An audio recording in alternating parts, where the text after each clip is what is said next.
안녕하십니까. 오늘은 사도행전 20장 23절에서 24절의 말씀으로 내가 달려갈 길과 주 예수께 받은 사명이라는 제목으로 하나님의 말씀을 나누고자 합니다.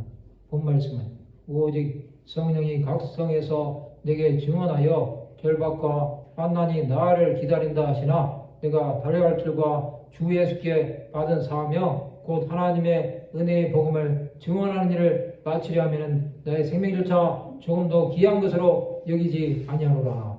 사도행전 20장은 바울이 에베소 장로들을 청해서 말씀을 전하는 것을 볼 수 있습니다. 오늘은 내가 달려갈 길과 주 예수께 받은 사명에 대해서 생각해보는 시간을 가지고자 합니다.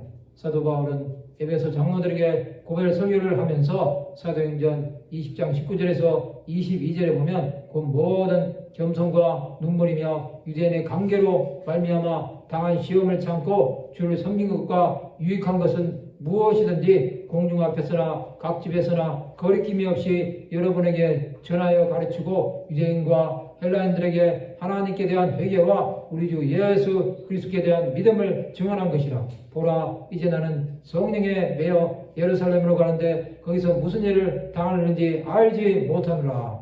사도 바울은 에베소 장로들에게 자신의 사역에 대해 보고하고 있습니다. 그는 고난을 당하면서도 자신이 받은 사명을 위해 복음을 전파한 것입니다. 또한 자신이 예루살렘에서 무슨 일을 당하는지 알지 못한다고 하므로 박해가 기다리고 있음을 말하고 있습니다.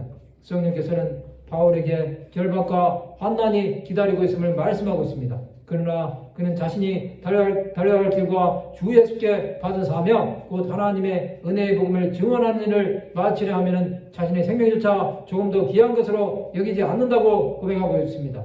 이것은 바울이 예수 그리스도를 위해 살기에 자신에게 주어진 사명을 감당하는 것을 조금 더 두려워하지 않는다는 것입니다. 예수께서는 바울에게 강하고 담대함을 주셨습니다. 그것은 예루살렘에서 박해를 받고 로마까지 가야 하기 때문입니다. 이제 바울의 사역은 죄수가 되어 박해를 받지만 그는 자신을 신문하는 자들에게 복음을 전파하는 사역을 감당하게 됩니다. 그는 총독과 임금들에게 복음을 전파함으로 자신이 잡힌 몸이 되어야 할 이유는 오직 예수를 전하기 때문이라는 것을 말합니다. 바울은 주 예수를 위해 생명을 기한 것으로 여기지 않으므로 자신에게 다가오는 박해를 이겨낸 것입니다. 그는 자신의 약함이 오히려 복음 전파에 유익이 됨을 보았습니다. 또한 주 예수와 동행하는 것도 깨달았습니다. 이 땅을 살아가는 우리는 복음을 위해 자신의 생명을 바치고 있습니까? 아니면 조금의 불의를 당하면 억울해하거나 그것에 대해 저항하지 않습니까? 그렇다면 우리는 아직도 주 예수보다는 자신을 더 사랑하는 자입니다. 우리는 사도 바울과 하나님의 사람들이 갔던 고난의 길을 가는 자들이 되어야 합니다. 그것이 나에게 불이익이 오고 참기 힘든 박해라고 할지라도 예수께서 우리와 함께 하심을 믿는 믿음으로 살아야 합니다. 성도 여러분, 우리는 죽음의 박해를 받는 시대는 살고 있지 않습니다. 그러나 신앙생활의 자유는 앞으로는 누리지 못할 수도 있습니다. 예수를 믿는 것은 고난을 각오하고 믿는 것입니다. 우리는 이것을 꼭 기억하시기 바랍니다. 말씀을 마치고자 합니다. 우리의 달려갈 길 다가도록 예수를 위해 사명을 감당하는 하나님의 백성들이 되시기를 주님의 이름으로 축원합니다.